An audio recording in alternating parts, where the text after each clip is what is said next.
Bem, hoje nós começamos esse capítulo 10, trata sobre guias de onda, né?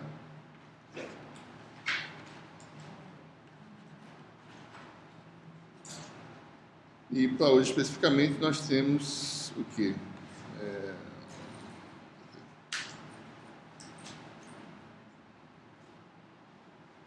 A gente vai falar sobre o método formal de solução de campos em guia de onda, né? Ou seja, para a utilização dos campos, né? E e H.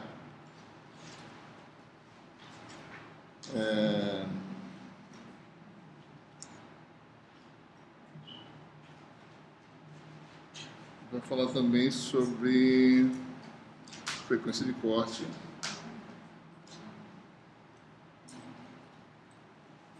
Que é algo que aparece que não existe esse conceito no caso de linha de transmissão, mas aparece em guia de onda. E, finalmente, a questão de fluxo-potência, a gente vai elucidar melhor essa questão de frequência de corte. Então, vocês viram no capítulo 9 que existem estruturas de dois ou mais condutores, particularmente o pessoal usa muito a estrutura de dois condutores, chamadas linhas de transmissão, que suportam, né, que viu lá, né, quando você tem dois condutores, né, olhando de frente aqui, certo? A gente pode resolver esse problema no plano transversal, digamos XY. Né? Então, esses aqui são dois condutores. Né? Quando você tem dois condutores imersos no meio homogêneo, de permissividade e permeabilidade uniforme, então, nesse caso, pode-se demonstrar, a gente demonstrou que a solução dos campos que se propagam nessa estrutura é uma solução transverso elétrico e magnético, né? Modo TAM, ou seja, é possível demonstrar que a solução pode ser obtida de uma função potencial em cada plano, certo? Z constante. E dessa solução potencial você deriva os campos, né? Da forma tradicional. Isso aqui no plano XY, né? Certo? Então o problema lá se resume resolve essa função e obtém os campos. Então, existe, digamos assim, o campo elétrico é conservativo no plano transversal, né? É isso que implica. O campo magnético pode ser obtido das leis estáticas de Maxwell, das equações estáticas, e o campo elétrico também, de forma independente, certo? E a característica importante é que o campo elétrico e magnético estão no plano XY, né? E mais ainda, certo?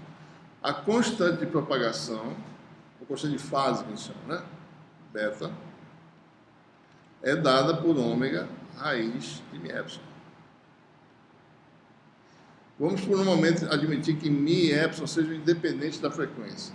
Nós sabemos que, por causa daquilo que ele falou no capítulo 7 ou 6, não estou lembrando, 7, essas funções de dispersão, né, faz com que μ e epsilon dependam da frequência. Então, beta dependeria da frequência através do ômega, aparece aqui, e das dependências desses parâmetros existirem, certo?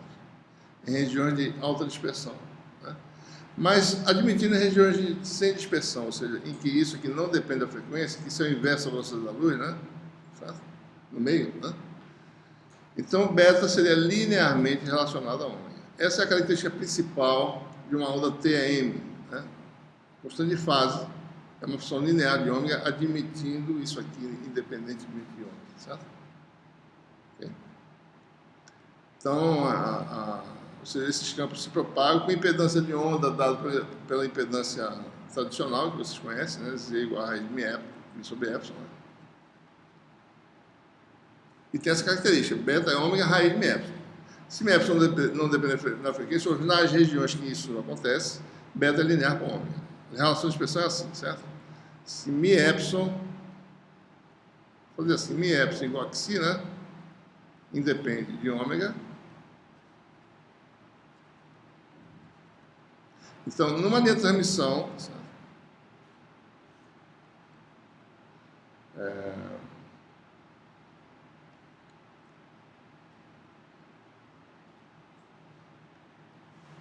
A relação de dispersão é uma linha reta. Tá? Então, a linha de transmissão em si, a estrutura da linha de transmissão não causa dispersão. Dispersão é quando isso aqui fica curto, certo? Por exemplo, algo assim, né? Isso quer dizer dispersão. Velocidade depende da frequência, né? Como é uma linha reta, quer dizer, admitindo isso aqui, a frequência, então a linha de transmissão tem essa propriedade. Ômega e beta são linearmente relacionados, certo? É claro, isso é a linha ideal, né? Sem perdas. Com perdas as coisas começam a ficar um pouco diferentes, certo? Mas é importante saber essa diferença, porque agora em guia de onda isso não vai acontecer, certo? Mesmo que o mi epsilon ou psi não dependa da frequência, nós teremos uma relação de dispersão não linear, certo? Isso implica que a estrutura em si, uma frequência propaga com velocidade diferente de outra, certo? Isso causa o quê? Dispersão, ou seja, um pacote de onda vai ser distorcido quando sai do outro lado, certo? Muito bem. É interessante observar também, guias de onda são estruturas, quando metálicos, né? Vou mostrar aqui algumas ilustrações. A gente tem esses, vocês podia ter pego talvez uns guias de onda lá para mostrar para vocês, mas a gente pode ver depois isso aí. O guia retangular, né? É exatamente desse jeito, é uma parede metálica, né? Na realidade você tem aqui, para você emendar, na realidade você tem pedaços de guia, você tem, se você quiser transmitir potência a uma longa distância, você tem que juntar vários guias de onda para fazer um guia completo, né? Então o que tem? Esses guias, certo? Tem esse novo sistema aqui, deixa eu ver aqui, onde é que é?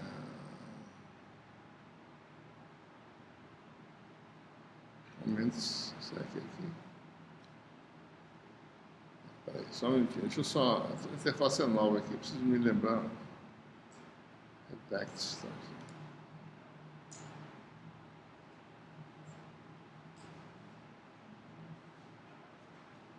Não é isso não, peraí, só um minutinho. Edit, é esse aqui? Não, é esse não.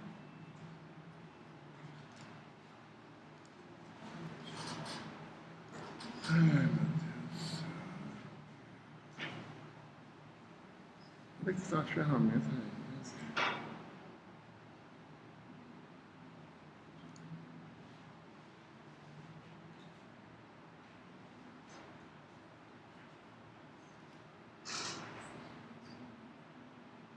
Bom, acho que é esse aqui.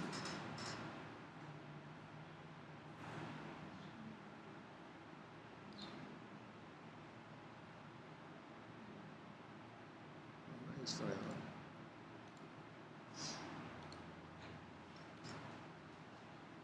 Como é que eu risco esse troço?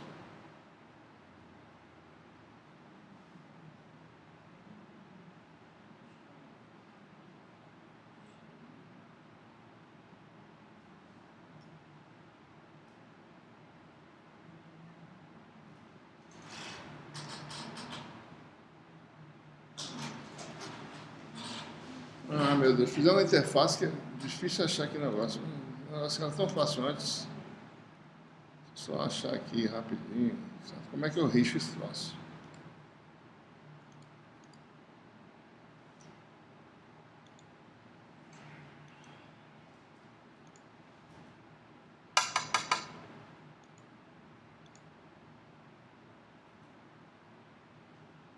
Ah, tá aqui. Bom, então o que aqui tem? Esses guias têm flanges, certo?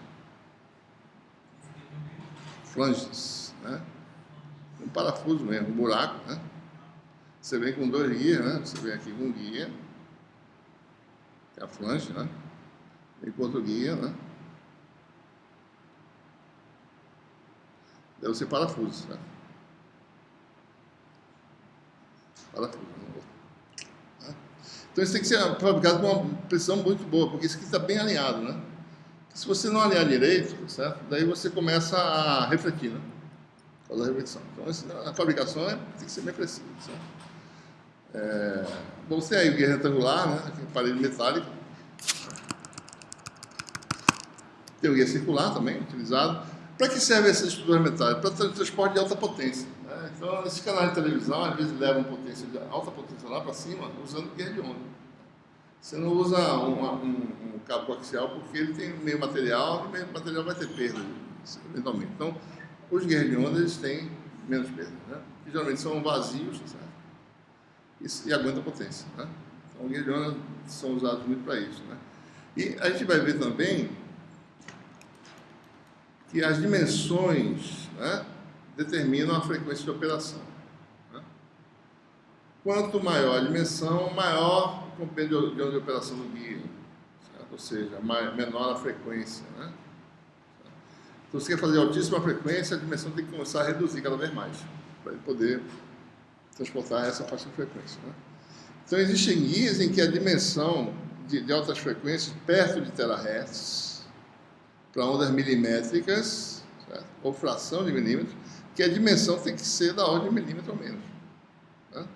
Então, a fabricação disso é extremamente complicada. Né? Tem que ser alta tecnologia para fabricar essas coisas, né? Para transporte de ondas milimétricas, né? Pequenas dimensões. Certo? Tem também essas outras estruturas que recebem essas denominações, né, em português, linha de fita e microfita, em que você tem um condutor central e 2 condutores e um dielétrico, ou essa estrutura aqui também, certo? Plano de terra e um condutor e um dielétrico de alta permissividade, de forma que todo o campo seja puxado para dentro da estrutura, né? A estrutura guia ao longo dessa direção longitudinal, e isso é utilizado em circuitos de micro-ondas menores, né? Então, você, quando precisa fazer comunicação por micro-ondas em pequenas distâncias, como num satélite, você, por exemplo, você não quer botar coisa pesada, você bota microfita. A pessoa fabrica essas coisas, sabe? E, finalmente, você tem essas estruturas que, indo já para frequências altas, né, você tem aí guias planares. Isso aqui, geralmente, são dielétricos. Esses dielétricos são vidros ou polímeros, que são transparentes, você olha assim, né? Ou fibras óticas, né? E com a comprimento de ondas já começa a ser da ordem de micron, né? Então, essas dimensões são da ordem de micron, 10 a menos 6 metros, né? Certo? Então, a fibra ótica típica, ela tem um núcleo, que é essa parte central, né? Que tem essa refração maior do que essa parte externa, que chama-se a casca. E essa refração é da ordem de 1,5. Então, essa dimensão central é da ordem de 3 a 5 microns, mais ou menos, certo? Para você garantir a operação adequada dessas estruturas. Todas essas estruturas são resolvidas usando esse formalismo que a gente vai desenvolver aqui hoje. Né? A gente vai mostrar um formalismo geral de como obter os campos nessas estruturas e vai aplicar esse formalismo só para mostrar como resolve para os campos numa estrutura de guia de onda retangular, cujas características já servem para você entender como seria em outras situações. Certo? Por exemplo, aqui dá para a gente resolver. O grande problema é determinar a constante de fase, que é a incógnita do problema. Lá no fundo, você tem uma equação diferencial, que o alto valor é a constante de fase. No fundo, o que a gente está falando é isso, vai ter equações diferenciais, o alto valor é a constante de fase, é ela que você quer determinar. Como é que ela se relaciona com a frequência, né? Então, a gente não quer saber, certo? Então, nesse problema aqui, dá para resolver exatamente, né? Aqui aparecem funções tradicionais, seno e cosseno. Aqui dá para resolver exatamente, mas aparecem funções de Bessel. Né? E a equação já é a equação que tem que ser resolvida numericamente para obter a constante de fase. E a partir daí também o resto é tudo só resolvendo equações não lineares, né? Para obter essa constante de fase. Certo? Então, o que a gente pode fazer assim, fechado, é isso aqui. O que a gente vai fazer nesse capítulo. Certo? É importante observar também por que uma estrutura fechada, por exemplo, como essa ou essa, uma estrutura totalmente limitada por um condutor, por que ela não admite uma OTM, certo? Ou seja, você tem uma estrutura fechada qualquer, né? No formato arbitrário, né? Tem lá o formato retangular circular, mas vamos admitir bem genérico. Olhando de frente, nós temos uma estrutura encerrada por um condutor, né? E esse aqui é o plano transversal, XY, né? E Z está saindo aí do quadro, e eu quero determinar a solução aqui dentro. Eu antecipei que essa estrutura não admite o modo TEM, né? Ou seja, não admite uma solução em que o campo eletromagnético são transversais. E é muito fácil mostrar isso. Se ela admitisse o modo TEM, é porque em cada plano transversal eu poderia obter essa solução. da equação de Laplace. Né? Tá? Então, eu resolveria para o potencial em cada plano de constante, como eu fiz no caso da linha de transmissão.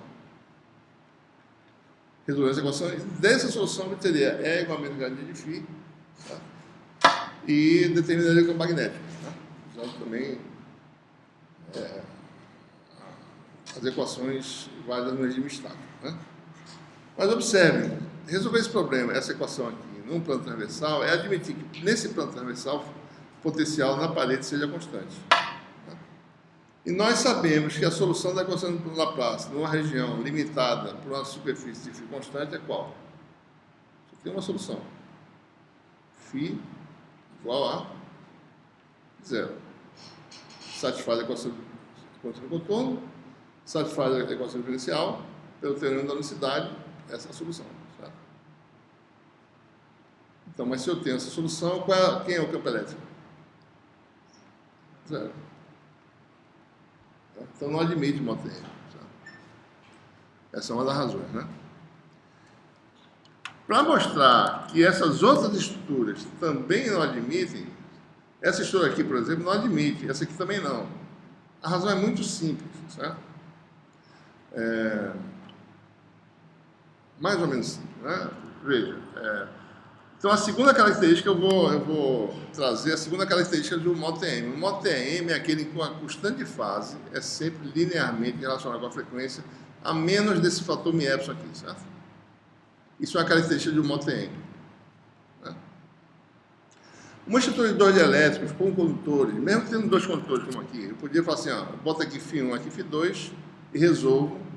Aí eu não tenho φ constante ao redor, já é diferente, né?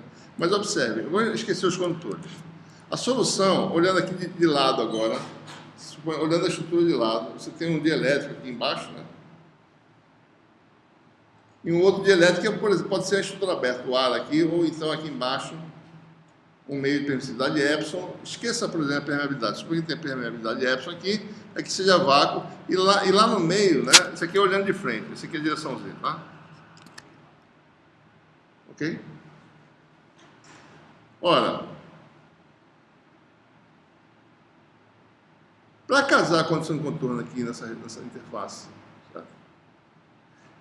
E como os campos se propagam na forma exponencial de menos j beta z, isso aí já admite, né, a solução para os campos, alguma coisa transversal que varia com as coordenadas vezes exponencial de menos j beta z, porque a estrutura é infinitamente longa.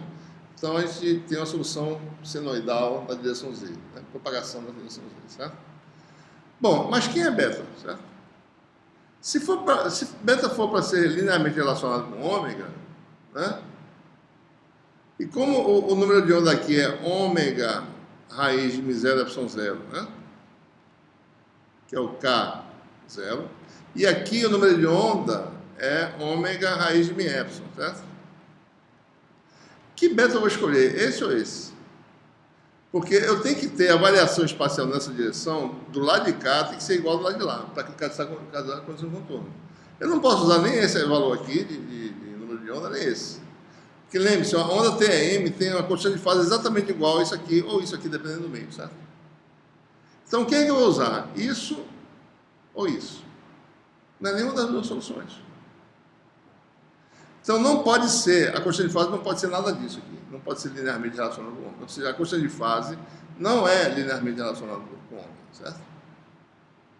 Então, se ela não é, né, linearmente relacionada com o ômega, é porque você tem a constante de fase, certo? O número de onda total, que é K, e alguma coisa transversal.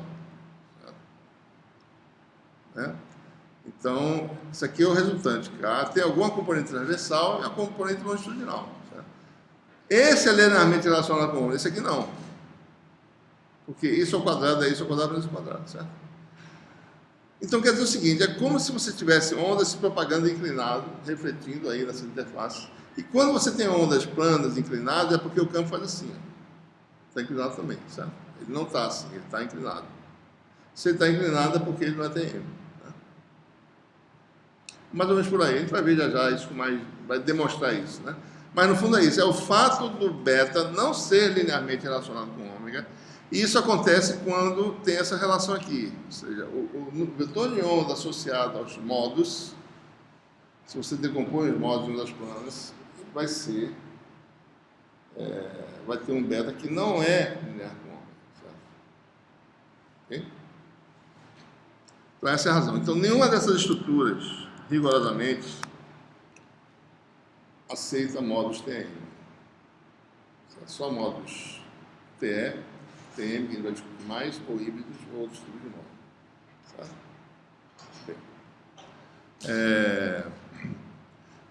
Então veja, vamos passar essa parte aqui. Então veja, como nós sabemos já, né, que numa estrutura qualquer, certo?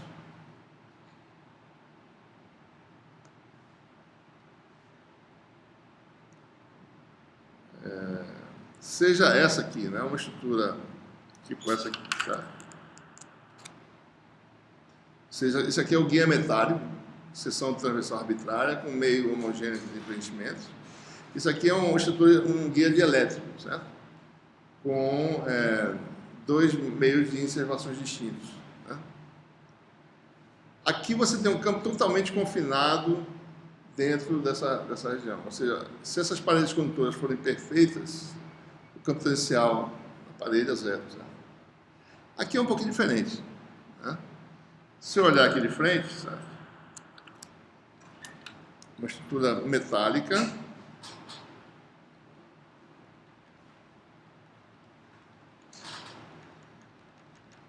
o campo é totalmente confinado na estrutura. Se você tem a estrutura dielétrica, já não é muito verdade, certo? Por exemplo, fibra óptica circular, né? O campo se distribui, certo? Ele penetra nessa dielétrica e sai também. Teoricamente, se isso aqui for pequeno, certo?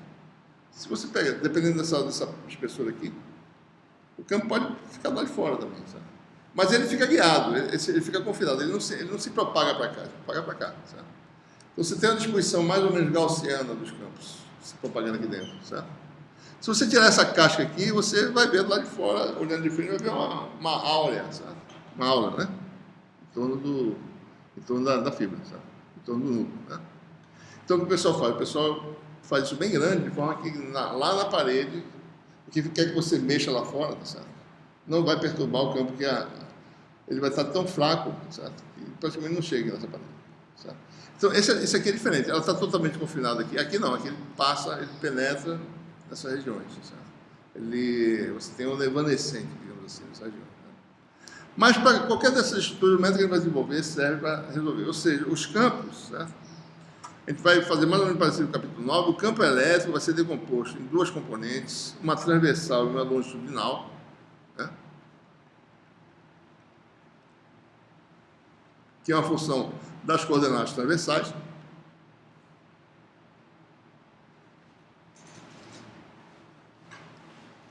Certo? Mais uma componente longitudinal. Vamos admitir, em princípio, propagação na direção Z. Então, veja, ou seja, nós temos, os campos são funções de três variáveis, x, y, z, né? Eu já sei a dependência em z, é essa aqui, certo? Porque na dependência em z eu não tenho nada alterando, forçando o comportamento dos campos elétricos nessa direção aqui, certo? A onda é livre de se propagar. Então, a gente sabe que uma onda se propaga numa direção, né? A variação geralmente é senoidal, né? Então, a gente já sabe, isso aqui é propagação, né? Daí, ou seja, eu não sei essas funções transversais. Tá? O nosso trabalho aqui é resolver para essas funções. Tá? E é complicado, né? Agora você tem três componentes, x, y e z, né? hx, hy, hz. Esse h, t e et são as componentes que estão no plano xy. Isso aqui, na realidade, é az, né? Esqueci aqui, certo?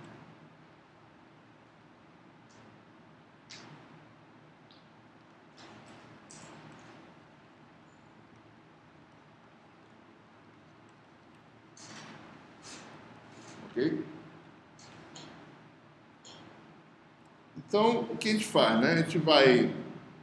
Então, no fundo, eu não tenho uma equação diferencial nas variáveis x, y, z, né? Eu vou ter só nas variáveis x, y, porque a solução, a dependência já foi resolvida.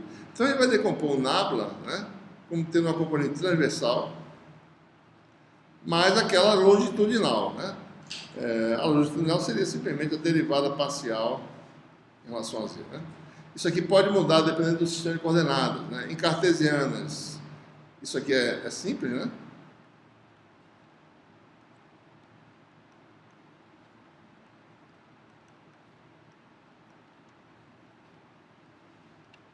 Em cilíndricas tem outra dependência, né? Por exemplo, Rφ, você teria AR ddr, né? Mais Aφ sobre R ddφ, né? Então, isso é só a parte transversal, certo? Do operador naval, né? Bom, o que ele faz agora? Pega isso, joga nas equações. Ele vai fazer uma delas só, certo? Não vai fazer todas, porque isso é álgebra, né? Só rotina, certo? Vou fazer uma só para ver como é que as coisas evoluem, né? A gente mostra só o resultado para vocês. Por exemplo, a equação rotacional de R, né? Igual a menos J ômega mi H. Observe se é o campo total, né? E e H daquela forma toda, certo? Jogando aquelas expressões, fica rotacional transverso mais AZ ddz, né? Produto vetorial com ET, suprimindo aí a dependência, né? Não tem nada aqui, é que são vetor mais AZ, AZ, igual a menos J ômega mi. Isso aqui tem a dependência, menos J beta Z, não esquecer, que vai ter derivado aqui, né? E fica aí o que? HT mais AZ, HZ.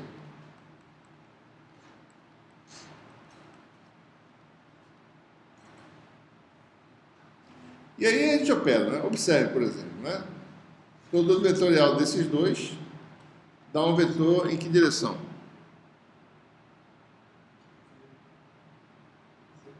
Direção Z, né? Porque são vetores transversais, né? Então isso aqui vai dar x com y, y com x, né? Sempre da direção Z, certo? Isso aqui vai dar um vetor no plano XY, né? Isso em cima disso, certo? Observe que isso aqui não atua sobre isso, ok? Da mesma forma, né? Isso aqui com isso dá na direção, dá no plano transversal, e isso aqui com isso dá zero, né?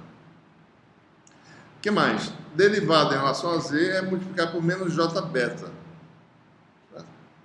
Então, depois de você fazer essa álgebra e manipular, você vai ter duas equações. Porque você iguala, bom, quem está no plano XY de um lado, quem está no plano XY do outro lado, quem está na direção Z. Então, fica assim. Dá para T, vetorial é T.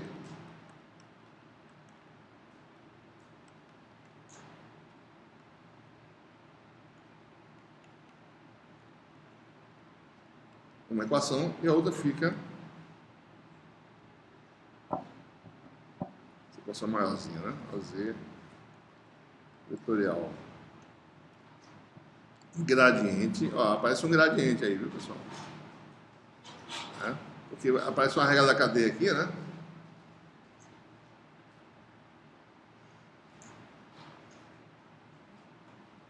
Gradiente de HZ, né? Ou seja, gradiente de AZ, né? Aparece aqui na aba aplicada esse vetor aqui, um dos vetores é constante, certo? Produto vetorial do Nabla com esse produto aí, vetor vezes função. Nós temos aquela regra da cadeia que a gente derivou anteriormente, que já conhecemos, né? Como o vetor é fixo, né? Fica menos AZ vetorial gradiente de AZ. A segunda componente seria rotacional de AZ, que dá zero. Tá? Por isso que aparece esse AZ vetorial aí, certo? Gradiente de AZ.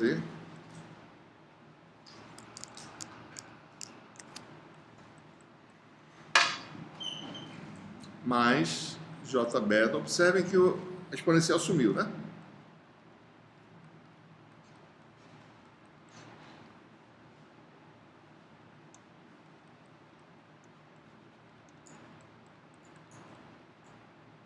Certo?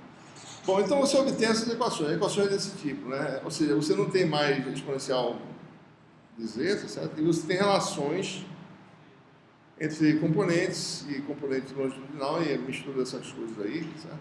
E se eu fizer a lei de Faraday, né? Rotacional de H igual a J, que é zero, né? A gente está admitindo aí que nós não temos corrente de volume, certo? Então, deixa eu tirar isso aqui. Mais dt, que é o quê? J ômega epsilon E, né? Se eu faço a mesma coisa, eu obtenho dois pares de equações. Vamos ver quais são elas aqui, certo? Vou aumentar aqui um pouquinho.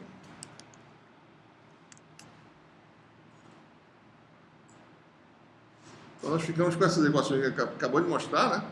Essas duas.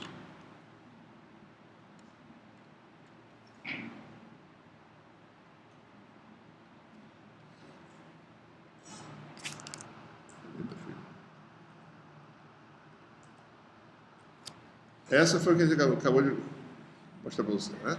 E para o campo H dessa equação de Maxwell, de fora você tem essa equação aqui, certo? Tem mais equação, né? Divergência do campo elétrico, certo? Vamos lá, divergência de E, divergência de D, que é epsilon E, igual a zero, né? Que a densidade de carga de volume é zero. Então fica nabla T mais J beta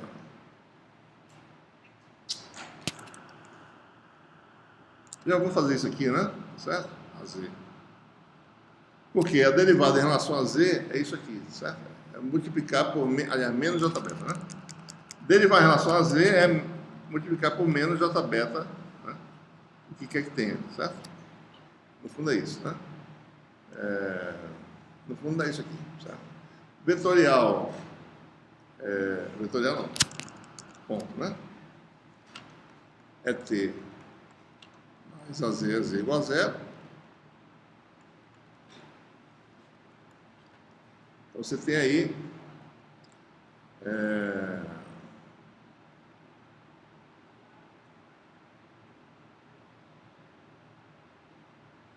isso com isso da AZ escalar gradiente, né, de AZ, certo? Então você fica com nabla T escalar, tá certo isso? É Z.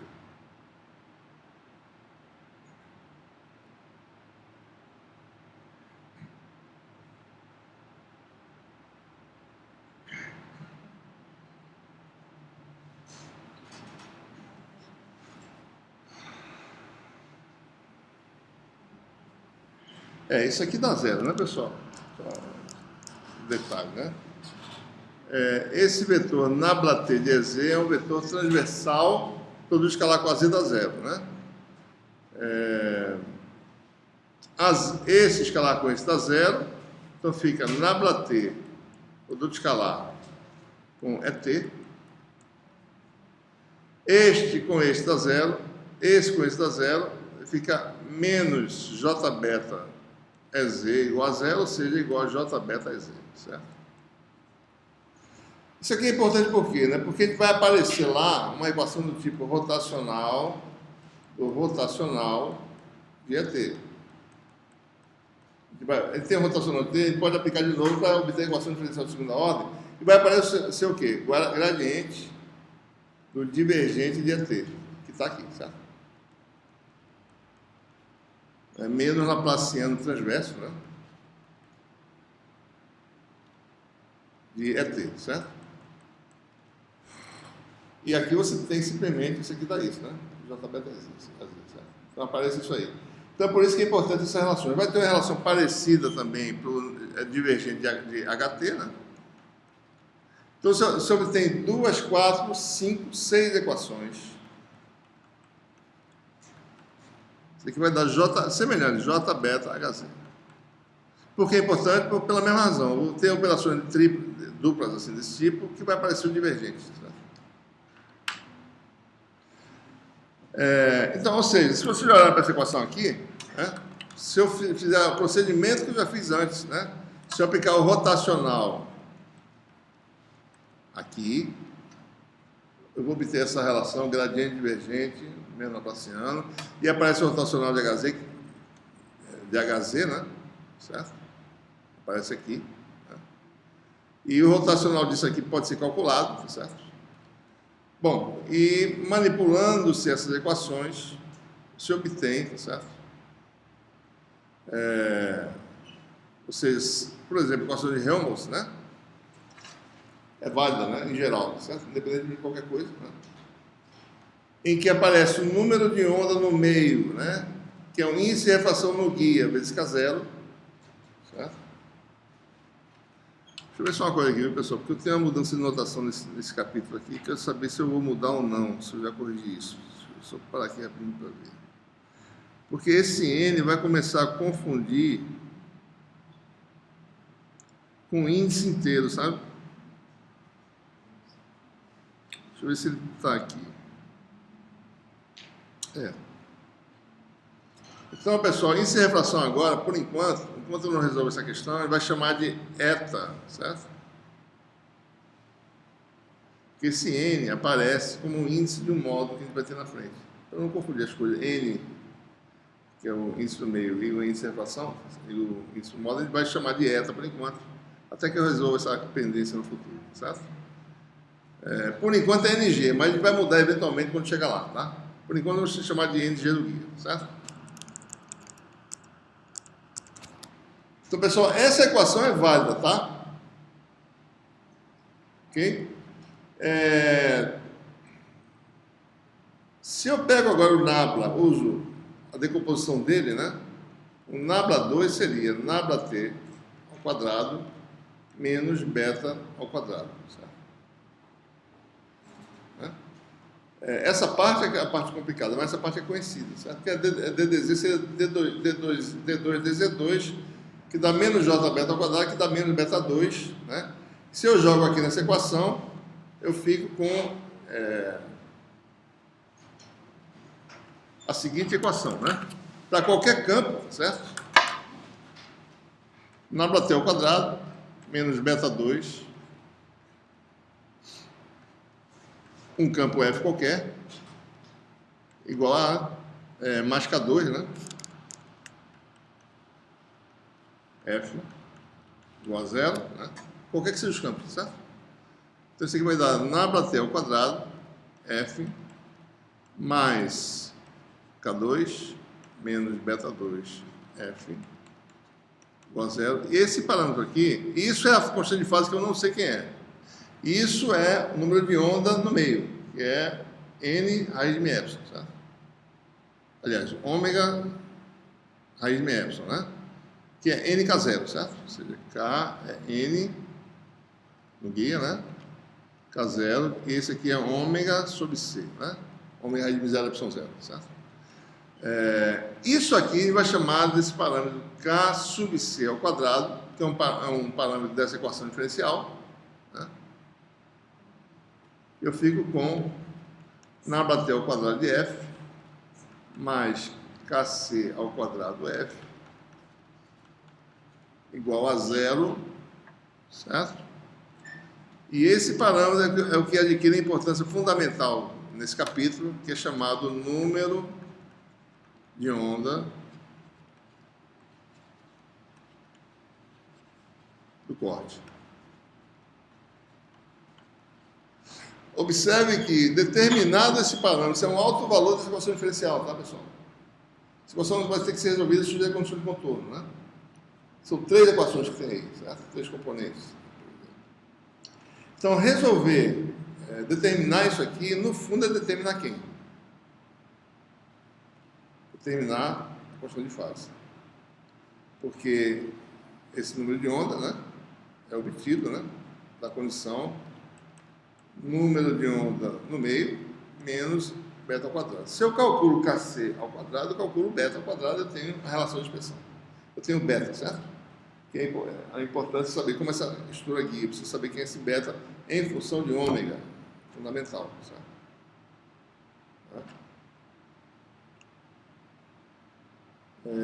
Observe Bom, essa equação aí se quebra em duas equações diferenciais, né? Se f tem componente transversal e longitudinal,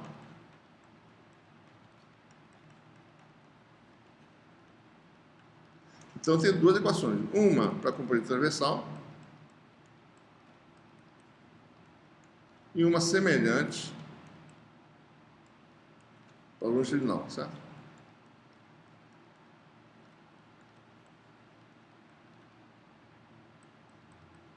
Só que essa aqui é mais fácil de resolver, né? Essa equação é escalar, certo? Então, a ideia desse formalismo de todas as equações é obter a componente z da solução.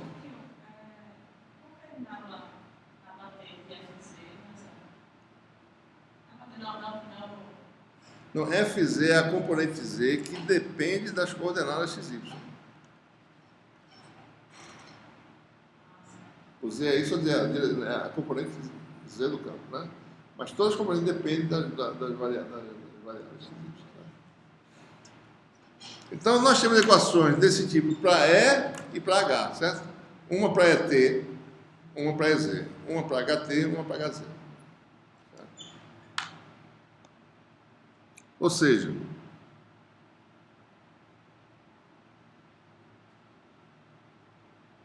cadê?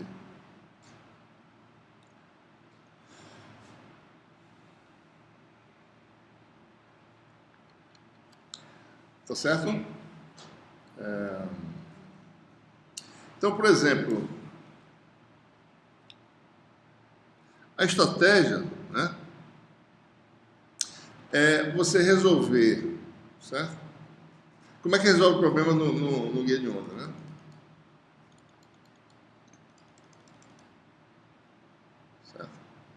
Certo? O que é mais fácil para a gente resolver, né?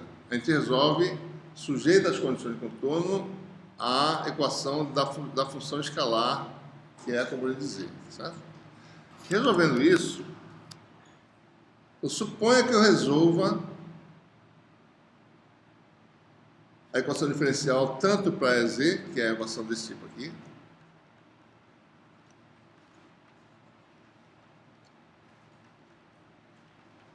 e para HZ. Eu resolvo as duas equações, certo? Como é que eu obtenho o resto, né? Isso aqui é uma equação diferencial tradicional, né? Por exemplo, se for em cartesiana, D2 dx2, D2 dy2 e isso aqui, certo? Antes de a gente saber resolver a equação Laplace, que não tinha isso aqui. Agora vai ser uma equação um pouquinho diferente, né? Na verdade, já sabe resolver isso aqui, a gente já resolveu antes, se for em cartesiano, né? A gente sabe mais ou menos como é que é, certo? Então, suponha que eu obtenha a solução para EZ e HZ, resolvi, certo? E o resto, como é que a gente obtém? O resto vem daquelas equações que a gente acabou de fazer, certo? Aquelas equações de Maxwell, né? Você vai ver que, sabendo isso aqui, diretamente eu obtenho ET e HT. Por exemplo, pega uma dessas equações aqui, só dar um exemplo aqui, tá? Pega essa aqui, certo? Rotacional transverso de ET é relacionado a HZ, né? Ainda não é suficiente, porque tem a equação diferencial. Se eu sei HZ, eu tenho uma equação diferencial, eu não tenho E em função de HZ. Vamos resolver então. Ou seja, nabla T vetorial é T, ela é de fala no transversal, é menos J ômega mi HZ AZ, né? Será que está faltando um AZ lá? Tá. O que eu faço? Rotacional em ambos menos, certo? Lembre-se, eu conheço isso aqui, certo? Qualquer operação diferencial, eu vou descobrir qual é. Rotacional disso aqui vai dar o quê? Gradiente do divergente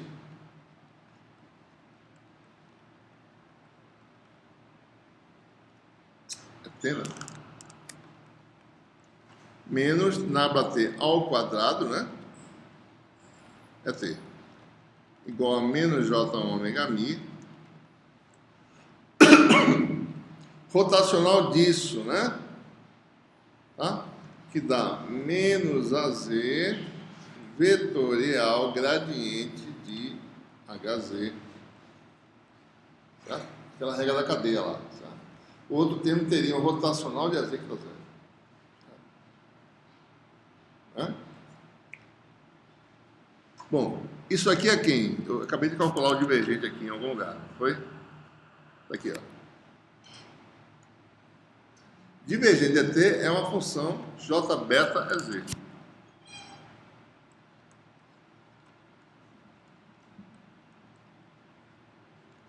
Quem é laplaciano de ET?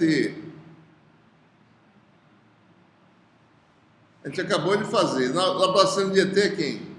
Menos kc ao quadrado vezes ele próprio, certo? É uma réplica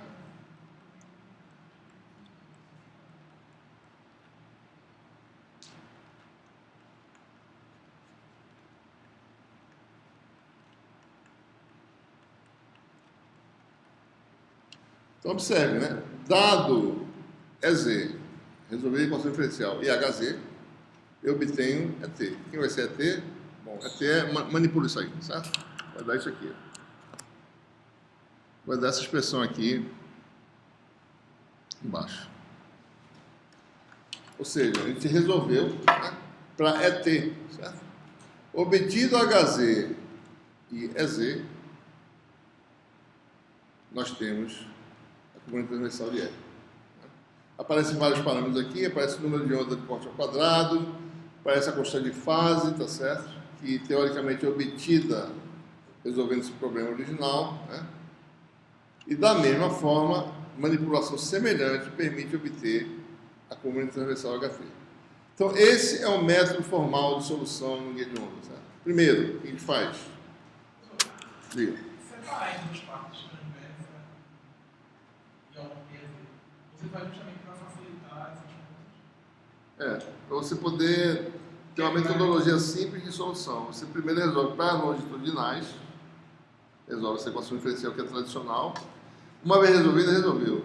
Então, você tem as transversais. Tá? Então fica complicado, né? Como é que você vai fazer isso, tá certo?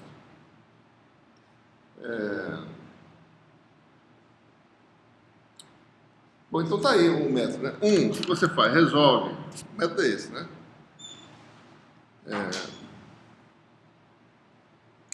Tá aqui, esquematizado. Passo 1, né?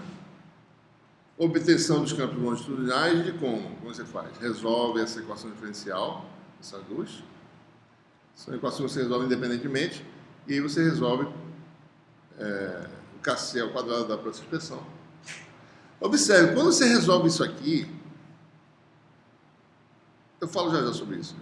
Deixa eu só terminar essa parte aqui. Bom, resolveu isso aí, resolveu. Bom, campos transversais, ET é dado por essa expressão. E HT é dada... Esse mouse está saindo o tempo todo.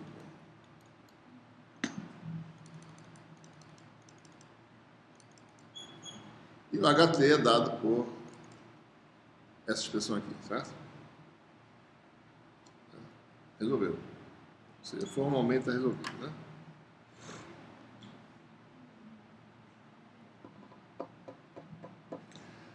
Bom, e existe uma classificação dos modos que a gente vai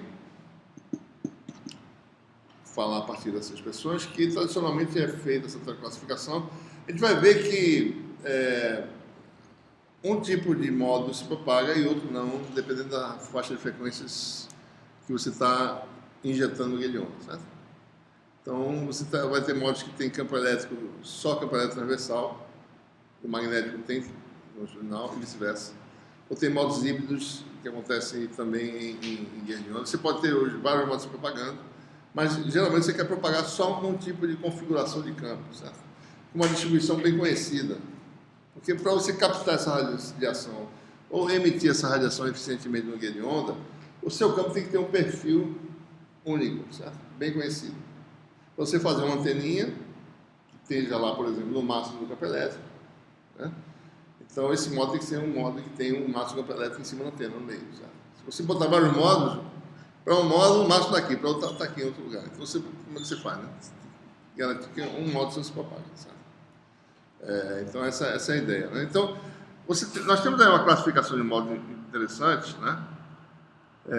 Bom, o modo TM nós já vimos antes, ele não é um modo de guia de onda, mas a gente vai falar dele só para a gente agora generalizar as classificações, né? Modo TAM, transverso eletromagnético, ou seja, são aqueles modos em que EZ igual a zero e HZ igual a zero, certo?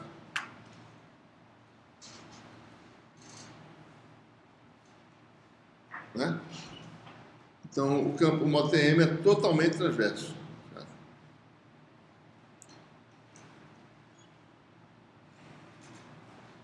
Então, se você quisesse usar essas equações que a gente acabou de usar para ver o que acontece quando é Z igual a 0 e HZ igual a 0,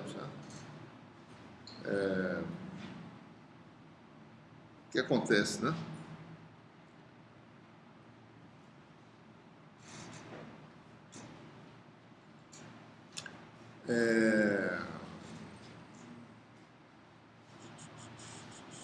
Primeira coisa é que o modo TM, como a gente viu anteriormente, beta é igual a K. Tá? O modo TM tem essa característica. O beta é exatamente igual ao número de onda no meio. Isso quer dizer que o número de onda de corte vale 0. Certo? O que mais?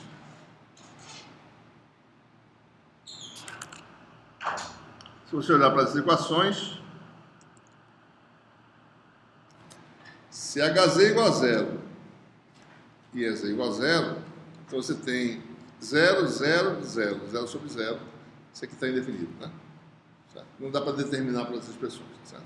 Mesma coisa aqui, né? 0, 0, 0, certo? Indefinido. Né? Então, essas equações não são para o modo TM, certo? São para modos que não são TM, né? Então, o modo TM, a forma livre de solução é outro, diferente. É a função potencial, daí gradiente da campo elétrico, você tem magnético também, certo? Bom, o próximo modo que é característico é o modo TE, transverso elétrico, né? Ou seja, EZ vale 0, certo? Então, e HZ é diferente de 0, né?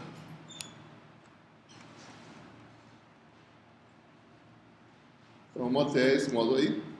Então, quando você joga essa condição nas equações, você obtém essas relações, certo? Todo mundo só depende de HZ, né? O campo HT agora é obtido só com um parâmetro, se vocês olharem lá para cima, certo? Isso aqui vai embora, né? Então fica o H determinado inteiramente pelo HC, certo? Então você tem aí essa expressão.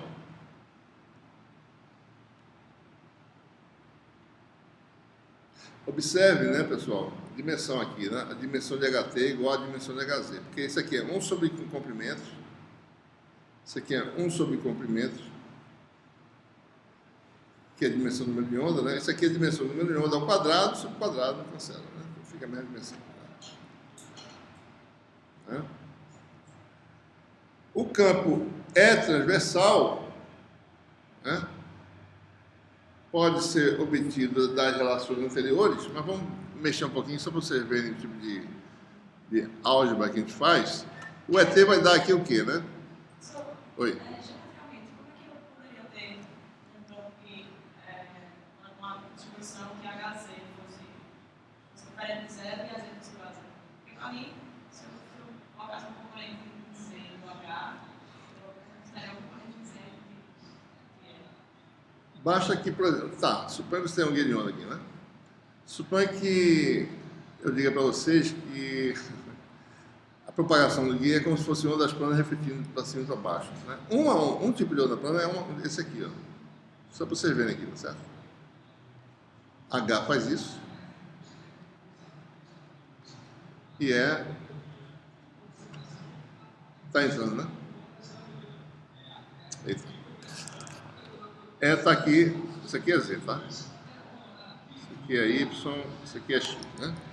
Então, observe, H tem componente Z, certo? Nesse exemplo aqui. Não, tá no componente Z, tá? Isso pode acontecer. Tá?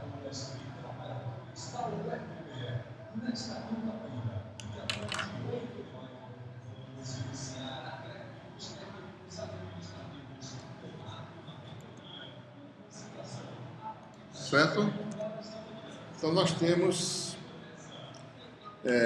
para determinar o ET, isso aqui é 0, né? Então fica só essa parte aqui, certo?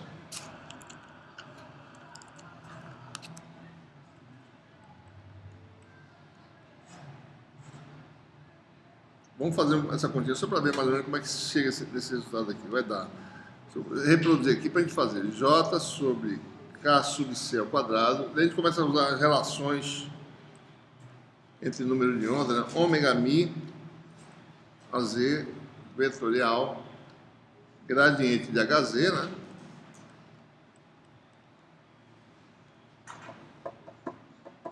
E tem um termo aqui que é zero, certo? Outro termo lá.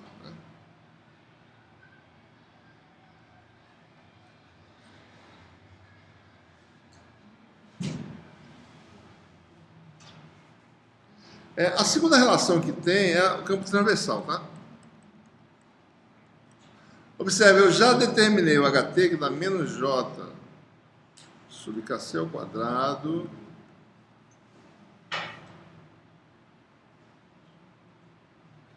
beta gradiente de HZ. Ok, pessoal? Estou fazendo para vocês prestarem atenção na ideia aqui, certo? Pega isso aqui, substitui por HT vezes isso sobre isso, certo?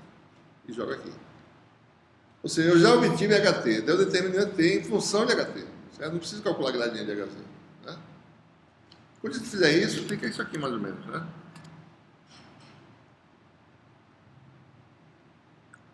Fica algo assim, certo? É T inteiramente determinado como sendo algo vezes produto vetorial de AZ com algo que eu já calculei antes, e já está calculado aqui antes, certo? Né? Isso aqui é quem, né? Beta 2 mais KC ao quadrado, né? Lembre-se que KC ao quadrado é o número de onda total menos beta 2, né?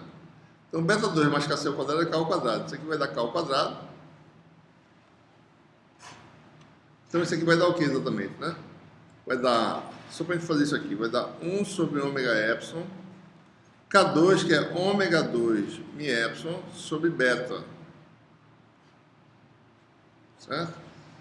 Eu vou cancelar o... Deixa eu ver. Tem um beta aqui embaixo, né? Vou fazer aqui. Ômega 2 mi epsilon sobre ômega epsilon, né? Aquele fator da ômega 2 mi epsilon sobre ômega epsilon, né? Beta. Tá?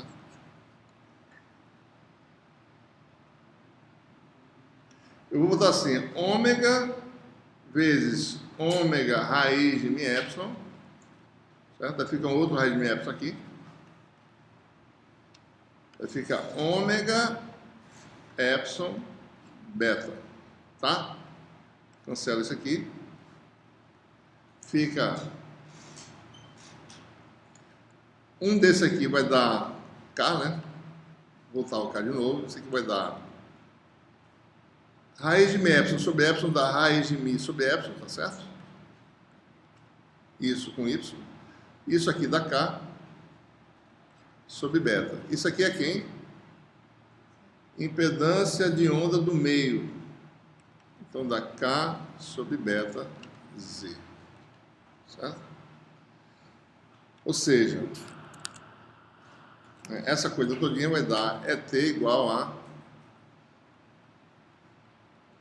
menos K sobre beta. Sai daí. Sobre beta AZ vetorial HT. Né? Falta um Zzinho aqui, certo? Volts por metro, ampere por metro. Né? Isso aqui é impedância, tá certo? Então isso aqui é o que a gente chama de impedância, a menos sinal, a impedância do modo TE. Né? Então ET pode ser escrito de forma bem simples como sendo menos ZTE AZ vetorial HT. Né? Quem é ZTE? ZTE é a impedância de onda do modo TE, que não é algo que só depende dos meios materiais, mas depende da frequência de uma forma um pouco mais complicada, porque beta, como eu falei, é a função não linear da frequência, certo? Essa impedância de onda do meio, né? Certo? O que se espera se eu quiser calcular H em função de E? Como é que fica a relação, pessoal? Sem vocês olharem muito aí, vai dar o quê? Vai dar o quê? 1 sobre a impedância, né? O vetorial E, né? Não é essa a forma canônica, né, mais ou menos, do campo de onda plana? Né? Se eu fazer AZ vetorial E, vai dar AZ vetorial HT, né, produto triplo aí, tá certo? Tudo escalar de AZ com HT dá 0, menos, né, AZ escalar Z dá 1, vezes HT, menos com menos dá mais. Então, tá certinho, certo? Então é isso que acontece. Sempre vai acontecer isso, pessoal. A relação entre campos transversais vai dar 1 sobre a impedância do modo e a relação clássica que a gente conhece. Então é bem fácil de... O único problema é resolver a equação diferencial, certo? Resolver isso, as coisas, os campos transversais têm um comportamento muito parecido com o que a gente já obteve antes, certo? Esse é o modo TE. O modo TM é semelhante, né? Bom, outra observação, né? ZTE, olhe para a impedância de onda do modo TE, certo? Admitindo aí, ela é K sobre beta, né?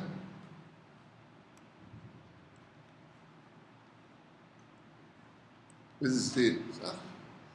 Olha a relação entre esses vetores. Vamos definir um vetor K como tendo duas componentes. Uma transversal,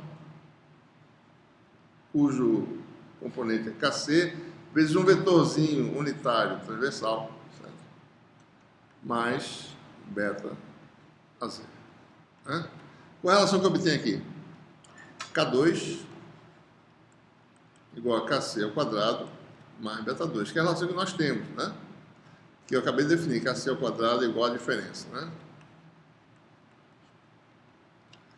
Então quer dizer que isso vem de uma relação vetorial, ou seja, a relação dessas componentes é assim, é um triângulozinho aqui, tá certo?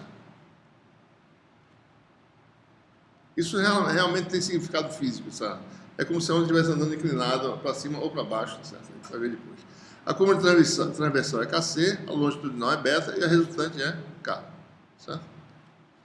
Né? Ou seja, quando essas coisas são todas reais, que é o que a gente tem propagação, né? Beta é real, né? Falando aqui, admitindo isso aí, K é maior do que beta, certo? Se K é maior que beta, quer dizer que a impedância de onda do modo TE durante a propagação é maior do que a impedância de onda no meio, certo? K é maior que beta, né?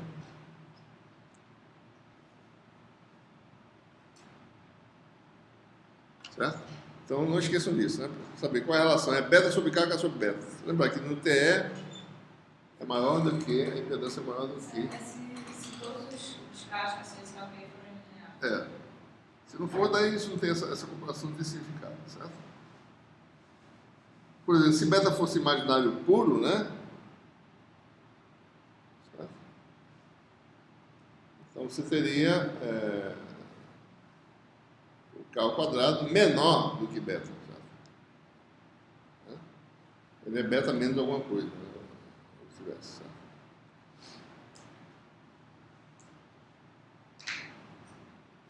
KC, aliás, seria maior do que K, né? Certo? Então é de se esperar que para o modo, bom, o modo TE é isso aí, o modo TM também, né? Semelhante, álgebra parecida, né? TM, transverso magnético, quer dizer o quê? EZ é não nulo e HZ é nulo, certo? Esse é outro tipo de modo, né? Então, se vocês olharem para as equações, você vai ter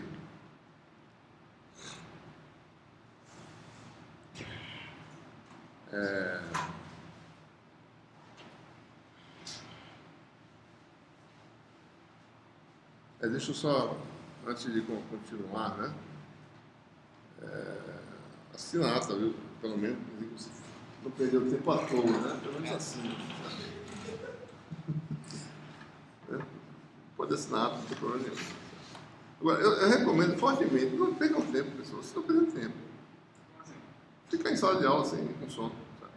Também acho. Não perdendo tempo. É melhor descansar ou estudar, certo? Para você, né, perder tempo. Não estudou, o número de horas é finito durante a semana. Certo? Então, eu recomendo fortemente. Não está em condições físicas, Né? Você não está preparado fisicamente para assistir a aula do magneticismo, então pode descansar. Sem problema. Tem que fazer né? Um preparo físico, né? Para poder fazer. Então, veja bem. Antes de terminar essa análise, a análise formal vai ser semelhante, mas é importante a gente ver essa questão. Lembre-se como é que a gente chega nesse resultado. A gente determina numa equação diferencial, né, uma solução para a componente escalar, que é o Hz. Né? Você resolve essa equação.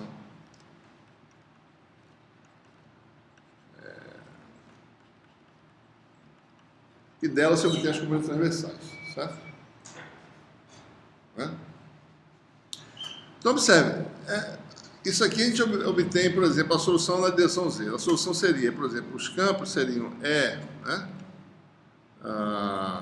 igual a ET mais EZ. EZ, resolvi já tudo, né? EZ não tem, né? Aliás. A solução para E seria ET exponencial de menos J beta Z. E H seria da forma HT mais HZ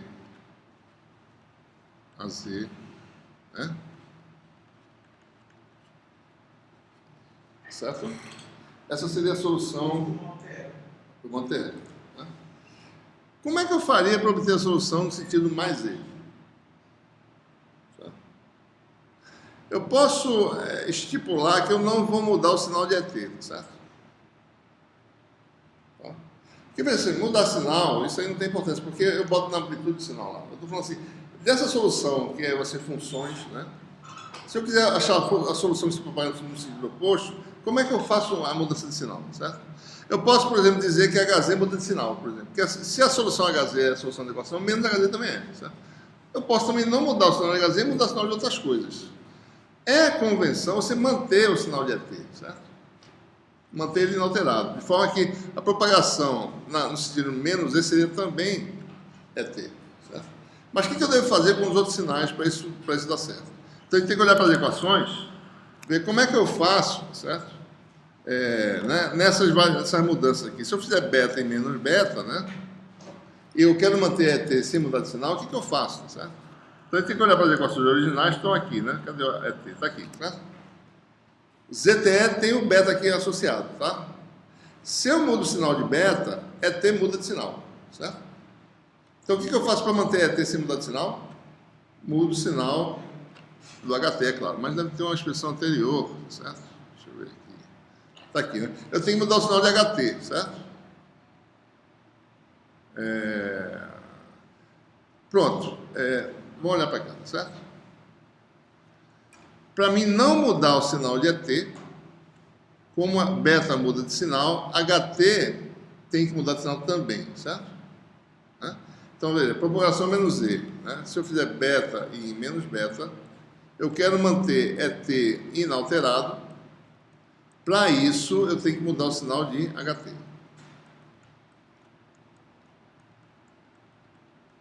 Tá certo? Tá certo. Para mim mudar o sinal de HT, o que eu faço aqui? Vamos olhar para a expressão aqui anterior. Para mudar o sinal de HT, como beta muda de sinal, certo? Não preciso mudar o sinal de HZ. A solução fica a mesma. Certo? Então, deixa eu ver se está certo. É exatamente isso. Né? Então, ou seja, eu teria então a solução no sentido mais Z. Se eu botar mais aqui vai mudar de sinal, né? E aqui fica inalterado. Então, a solução nos dois sentidos pode ser escrita dessa forma. Eu posso também mudar o sinal de ET se eu quiser. Daí eu faço as mudanças correspondentes, de forma que as equações fiquem, né, consistentes. Certo? Tradicionalmente, a gente mantém o ET. Se o ET mudar de sinal, ele muda lá pelas condições que aparecerem. A gente muda na amplitude. Eu estou falando da solução que você obtém, para obter imediatamente a outra solução, você faz essa mudança. Certo? Se eu fizer uma análise semelhante para o modo TM, né, modo transverso magnético, a gente vai ter agora equações muito parecidas, certo?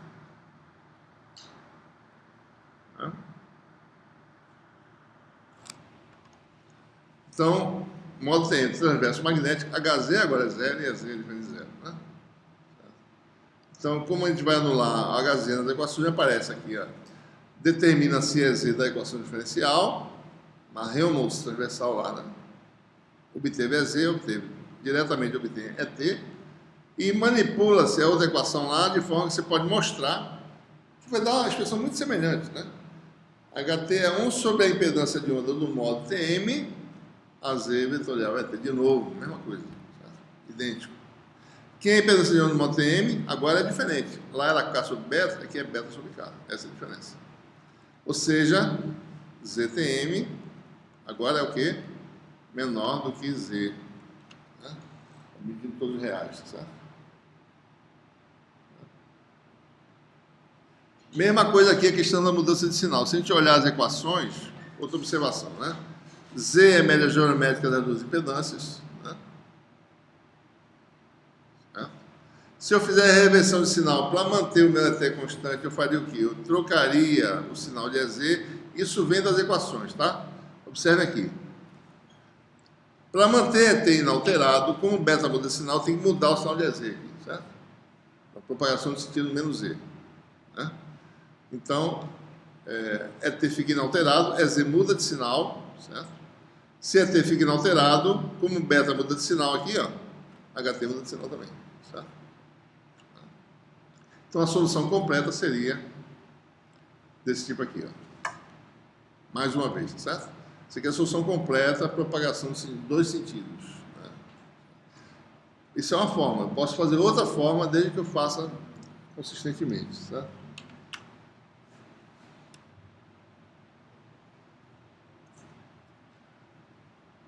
Bom, modos TM, modos TE, modos TM.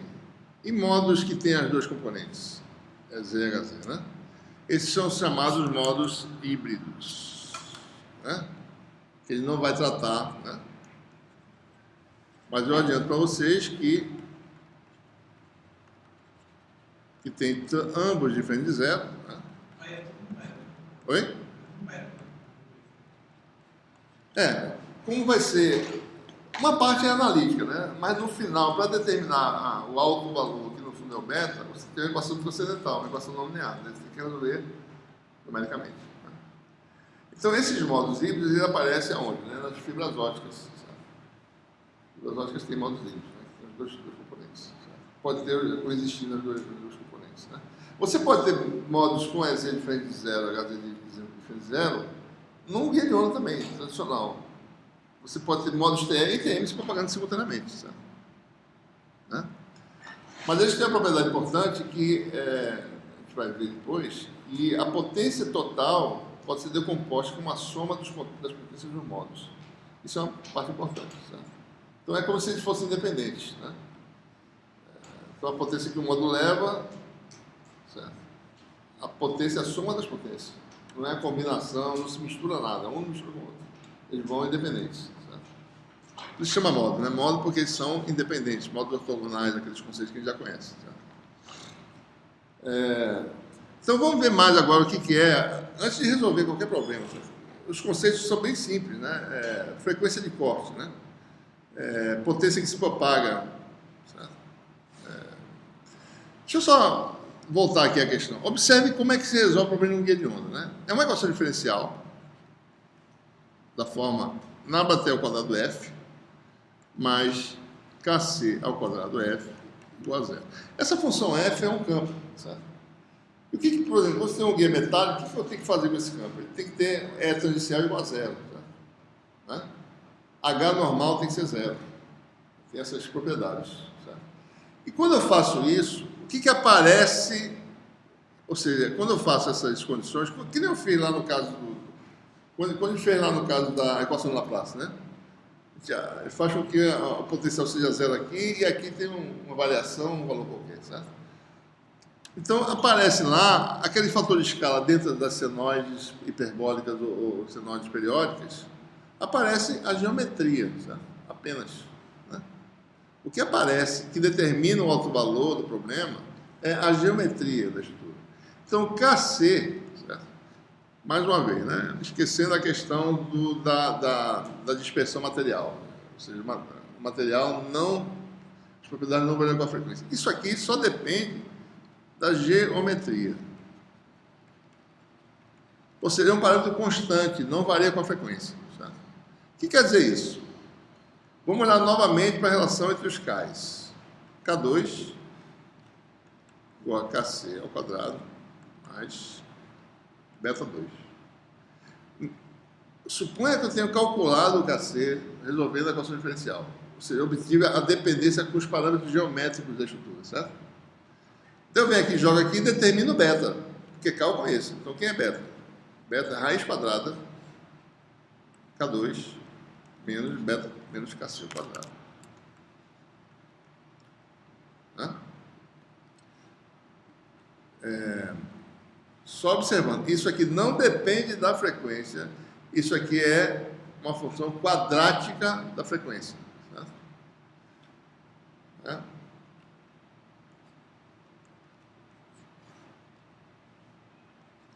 Vamos admitir um guia vazio, certo? Só para a gente ver o que isso quer dizer.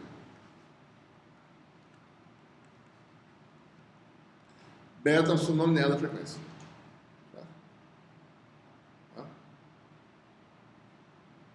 Relação de expressão, agora o quê? É um som não linear. Né? O que mais?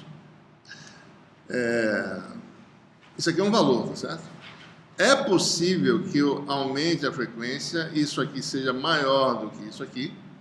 É possível que eu reduza a frequência e isso aqui se torne menor do que isso. Certo? Então, pode ser que eu reduza a frequência e o K se torne menor do que Kc. Certo? Então, quando K é igual a Kc, ele está na condição de corte. O que acontece? K é igual a Kc. Beta é igual a quem? Zero. K maior que Kc, beta é real. E K menor do que Kc. Beta é imaginário, né? Puro, certo?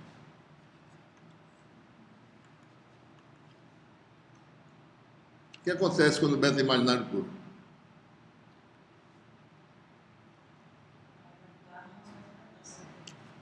Ou seja, se beta for escrito assim, ó, beta igual a menos j, chamar de alfa, né? Então, exponencial de propagação de sinus mais z, né? Menos j beta z vai dar exponencial de menos alfa z. O que acontece?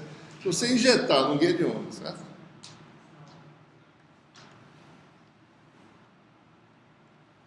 Se você acopla de por uma antena, né? Existe forma de acoplar potência no guia de ondas. Potência no guia de onda, você acopla a potência no guia de onda, né? Ele mudou meu negócio aqui. Né? Então o que acontece? A onda não oscila na direção z, certo? Ela faz isso. Né? Ela oscila assim, certo? No tempo, né? Fica fazendo isso. Né? Frequência ômega, certo? Mas isso aqui não é modulado espacialmente na direção z. É uma função que cai. Tá?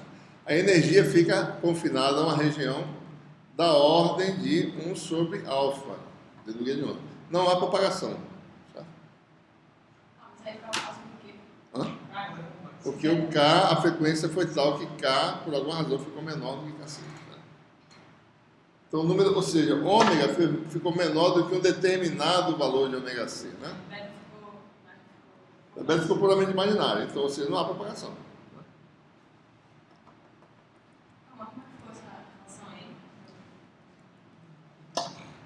A relação aí desses desenhos. Aqui está, né? Esse negócio aqui, bicho. Parecendo esse troço aqui agora. Né? Essa relação, se K for menor que Kc, beta vira imaginário, né? Então, se beta imaginário, os campos viram campos evanescentes. Né? Então, o campo ele penetra até um certo ponto, mas não vai. Isso aqui é a condição de corte, né? Vamos ver o fluxo de potência, né? Eletromagnética no guia de onda, certo? Para a gente se certificar que isso é verdade. Pessoal, então veja, o básico, né? Esqueça a dispersão do material, né? A parte de absorção do material, esqueça isso aí. Número de onda de corte depende exclusivamente da geometria, não depende de frequência, certo? E isso torna, né, não isso, né? Mas o fato, a relação não linear entre beta, K e KC faz com que beta seja a opção não linear de frequência, certo? Né? E tem esse problema, se K for maior do que KC ou menor do que KC, você vai ter propagação ou não. Então vamos ver aqui, fluxo de potência, né? Suponha que você tenha um modo se propagando na direção mais Z, né? A potência que flui é dada por 1/2 da integral no plano transversal, né? Digamos no plano sigma, de E escalar E vetorial H conjugado. Isso aqui é o vetor de ponte, né? Calculado, né? O fluxo na direção Z, certo? D sigma é um elemento de área, né? É assim que calcula a potência. Se você pegar, né?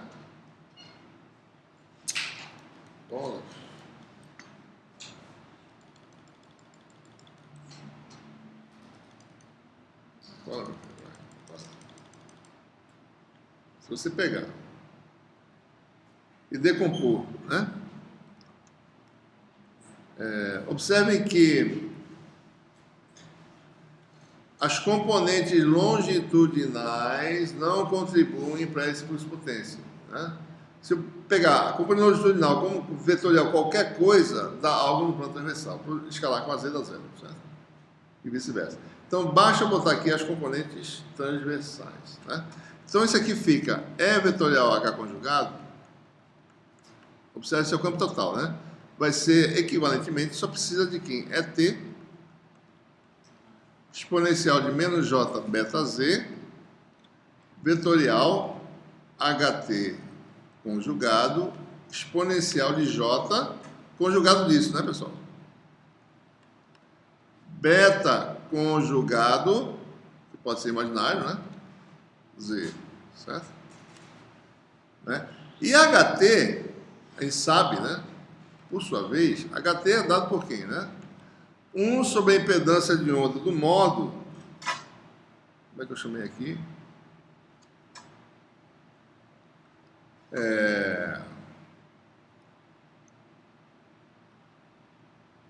Deixa eu chamar de outra coisa. Deixa eu botar assim, Z do modo, certo? Impedância de onda do modo, vou botar aqui, modo TL, TM, no caso, certo? Que não é impedância de onda do meio, né? Aquela K sobre beta ou beta sobre K, dependendo, né? Daí quem é AZ vetorial é T. Isso aí qualquer que seja o modo, né? A gente viu essa propriedade, certo? E o Z do modo, ele depende de beta, certo? Ou beta está em cima ou beta está embaixo. Então, HT conjugado é 1 sobre Z conjugado do modo AZ vetorial é T conjugado. Então, se eu boto essa relação aqui, né? E vetorial isso aqui, né? Vai dar, no fundo, né? Algo assim, né? AZ módulo de ET ao quadrado, né? Quando eu faço AZ, aliás, ET vetorial isso aqui vai dar algo assim, certo? Tem que dar, né? Tem que dar na direção Z, né? Então vai dar isso, né? Basta fazer as continhas. AZ escalar Z dá 1, então a potência vai dar 1 sobre 2 Z conjugado exponencial de J beta conjugado menos beta Z, né? Então, em cada plano Z constante, dá um valor diferente, certo? E aí você tem aquela parte lá que vai ser a integral, né? D sigma, do plano transverso, de módulo de ET ao quadrado. Isso aí depende da função. Isso aqui dá uma função real, certo? Que é o módulo que aparece, né? Então, vai dar isso aí, certo?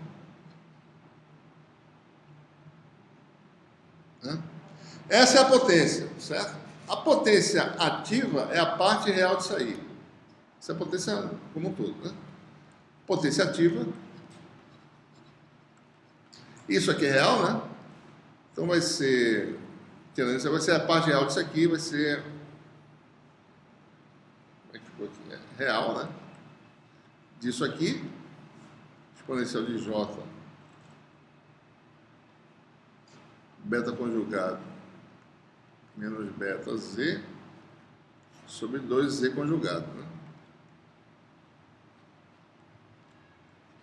Certo? Aí tem aí um número que é real agora, que é esse número aqui, sigma de sigma módulo de ET ao quadrado, né? Então, resumindo, né? Essa é a potência ativa que flui no guia, né? Então, se você está na condição acima da condição de corte, né? O que acontece? Isso aqui é real, isso aqui dá 0, isso aqui dá 1, Z é real, né? Isso aqui é totalmente real, então a potência ativa tem um determinado valor lá, tá certo? Isso aqui vai dar 1, né? Não depende de Z, certo? Potência ativa. Né? Independente de Z. Qualquer produto que você cortar, calcula o fluxo de potência é o mesmo. Não tem perdas. Né? Então o que passa aqui tem que passar lá na frente. Né? Por outro lado, se você estiver abaixo da condição de corte, né? Isso aqui se torna beta é J alfa, menos J alfa, né? Beta conjugado é J alfa. J mais J dá 2 J alfa. Com J dá menos alfa, né? Então, J vezes isso dá menos 2 alfa. Então, você tem, isso aqui vai dar E elevado a menos 2 alfa Z, parte real de 1 sobre 2 Z no modo conjugado. Certo? E o número real lá, que é esse termo aqui, né? Integral, certo? Você nem colocar o valor. Né?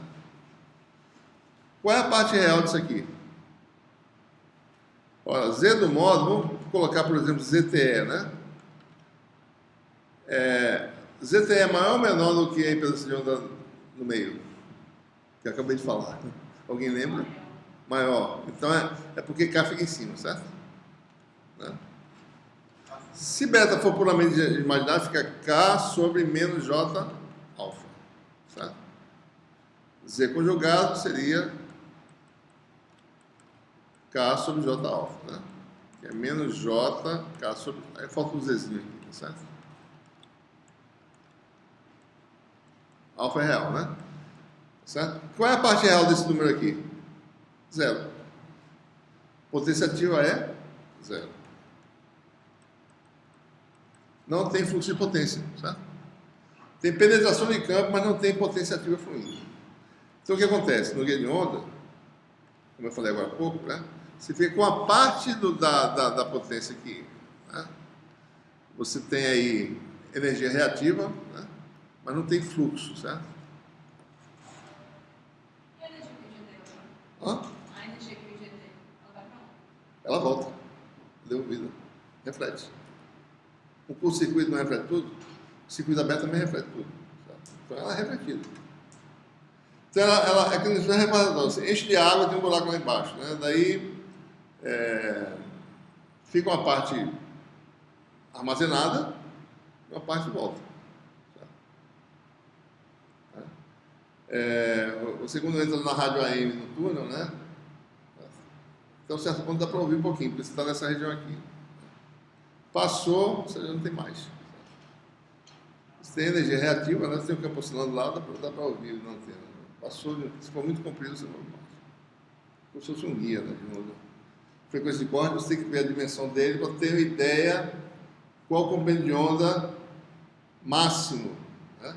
Que você pode passar. Tem a frequência mínima aí.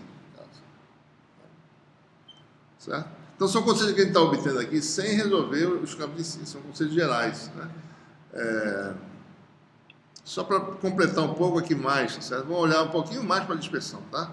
A potência ativa, ela é zero em todo...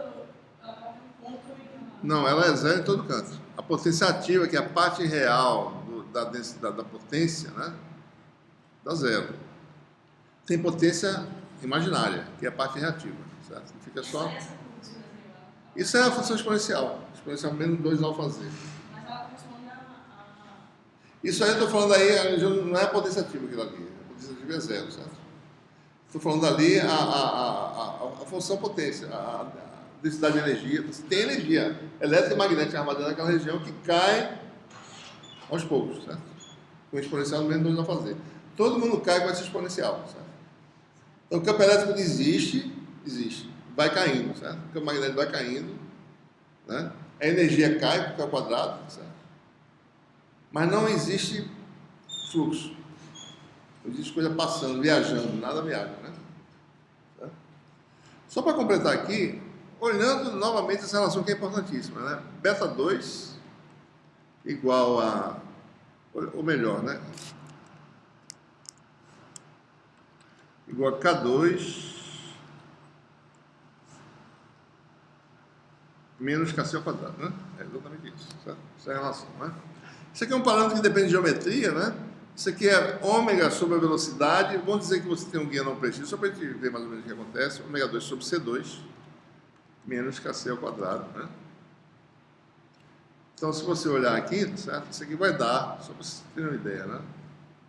Ômega ao quadrado igual a C2 beta ao quadrado mais KC ao quadrado, né? Se eu tiver com um beta muito grande em relação a KC, certo? Lembre-se da relação, aqui é o K, certo? Aqui é o KC, aqui é o beta. Né? Beta muito grande em relação a KC, certo? Isso aqui pequenininho quer dizer que esse vetor aqui, resultante, está inclinando assim, certo? Ele é praticamente igual a beta, né? Beta muito grande. Né? Então, beta, se eu desprezar isso aqui, vai dar aproximadamente ômega sobre C. Linear, né? Beta igual a 0, você tem o valor aqui. Se beta igual a 0, você tem um valor, né? Esse beta igual a 0 acontece num código, ômega C.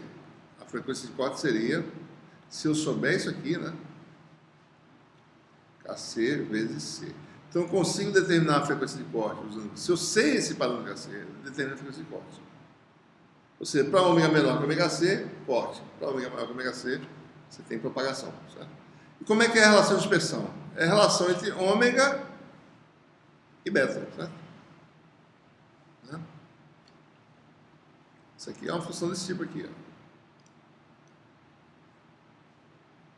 Ó. Acho que eu até já desenhei isso hoje para vocês. Né? Não sei, acho que sim. Sabe? Falei em relação à dispersão antes, né? Falei se ela fosse curva, etc. Né? A relação é o diagrama ômega beta que determina a dispersão. Né? Então observe, né? Para beta muito grande, esses parâmetros são relacionados linearmente. Então tem uma assíntota aqui, que é uma função linear, que é a relação de dispersão no vácuo, né? No meio de preenchimento, que é o vácuo. Certo? Então, para beta muito grande, a tendência é que a curva tangencie isso aqui, certo? Para beta igual a 0, você tem a condição, a frequência mínima de propagação. Está aqui em algum lugar, certo? Está aqui. Ômega.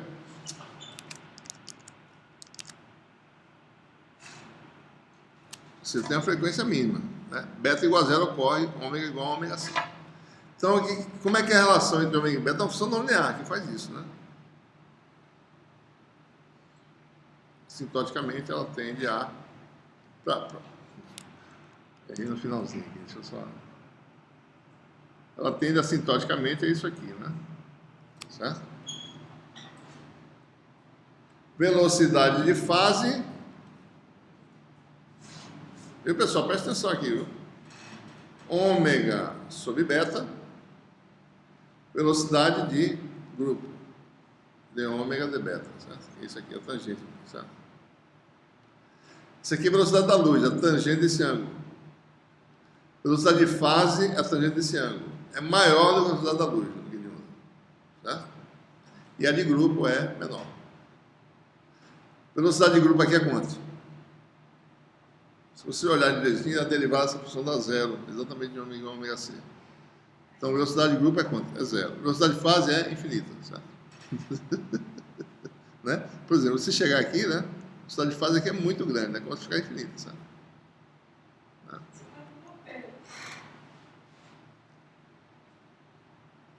A gente vai ver depois. Certo? Eu vou dizer assim para você, esses módulos eles podem ser vistos como sendo módulos que refletem para lá e para cá, tá certo? Eu não cheguei a fazer isso aqui não, né? Não. Certo? Era para ter resolvido isso aqui, eu vou resolver depois, tá certo? Já não dá mais tempo, né? Mas no fundo é o seguinte, é porque você pode decompor um modo guiado como sendo uma superposição de ondas planas que viajam na direção do vetor K resultante, certo? Exatamente essa direção que eu fiz aqui agora, certo? K está aqui, tem um componente longitudinal que é beta e uma transversal que é KC, o vetor de onda.